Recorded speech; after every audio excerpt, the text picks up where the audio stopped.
Trackmania Nations Forever is a game that does not receive the attention it deserves. Released in 2008, Nations Forever provides both a casual and highly competitive racing experience that so few games can capture the same feeling of.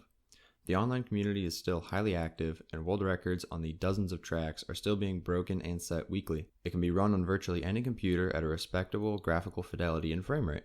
The recording software on my not-for-gaming laptop is why this footage is at a lower FPS and resolution, but even my very low power setup runs the game at 1080p and over 60 FPS when not recording. The game is free and does not push any microtransactions. I have not been asked to put a single cent into this game, and it still provides a much more complete experience than many paid games today. Let's go over exactly what this game brings to the table and why so many people outside of Europe have never heard of it. This game requires 4 inputs to play. Forward, left, right, brake. That's it. This makes the game incredibly easy to learn and allow people of any age or skill level to enjoy it. The keys can also be mapped in any way desired, which allows for higher skilled players to optimize their controls. Many tracks in the game are able to be completed after only a few tries, so the casual fan will not get overly frustrated and give up early on. On the other hand, this game has a limitless skill ceiling, and each course is timed to challenge the player to achieve the fastest time possible. The competitive Nations Forever scene is booming, and the drive to be the best is what keeps many players around for the long term. Whether you want to just drive around and maybe cross the finish line or contend at the highest level, the simplicity of the game creates that opportunity for both groups, as well as supporting the middle group that just wants to get a certain medal on each track and be proud of that.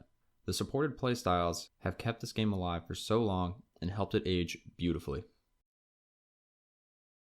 2008 was 13 years ago.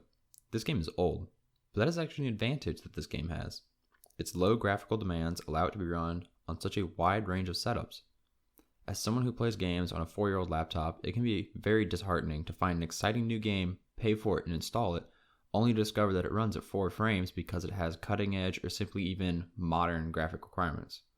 Not everyone can afford a computer that can run every game on high settings, or some people might have one computer for work or school and they just want some easy games to play during downtime. Finding gems like Nations Forever is such a relief when it feels like most games you buy end up just not running well.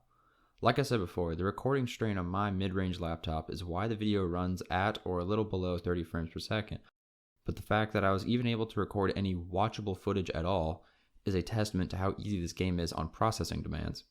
Normally on medium settings, I can consistently run 60 frames per second or higher with no drops, so I'd argue that pretty much anyone can play this game, no matter the power of their setup. Money is a leading issue in the gaming world. In 2021, most new releases are either $60 or $70 and follow the typical free-to-play model if they're not paid.